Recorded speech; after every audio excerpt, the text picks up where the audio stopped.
నీ అమ్మ పెద్ద లాటరీ తగిలినట్టు 30 రూపాయలు మిగిలినాయి. ఫస్ట్ BMW షోరూమ్ పోయి కార్ బుక్ చేయాలి. నన్నేమో నైట్ అంతా పండుకొని ఇవ్వకుండా సావ మింగి, నువ్వేమో మహారాజుగా పంటున్నావా అని అట్లుంటది మనతోని. బ్రూస్లీ గాడు ఏమన్నావు అంటాడా, వీని ఇట్లా ఊతాడ కడుపులో మంట మండుతుంది, వీని నిద్ర ఖరాబ్ చేద్దాం. అందరూ సంక్రాంతి ముందు అప్పాలు చేసుకుంటే మా వాళ్ళేమో సంక్రాంతి తర్వాత అప్పాలు చేసుకుంటారు. స్క్రాచ్ ఉంటది మొత్తం.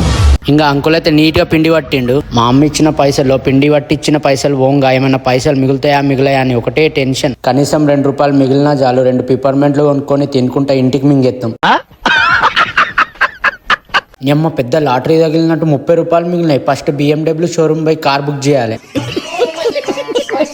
బాయికాడ చిన్న పని ఉంటే వచ్చిన. ఇక్కడ మా దుడ్డే మైండ్ సెట్ చూడండి. ఎండ కొడుతుందని మంచం మీదేసుకొని మింగింది నీడ కోసం.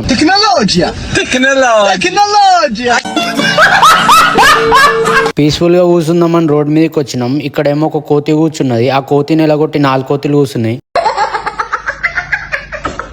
పార్ట్ 2 ఇంకా ఫన్నీగా ఉంటుంది మామ. పార్ట్ 2 కోసం ఫాలో చేసుకోండి. నవ్వి పోతే నా రెస్పాన్సిబిలిటీ అయితే కాదు. బాయ్ మామ, అందరికి కలుద్దాం నెక్స్ట్ వ్లాగ్ లో.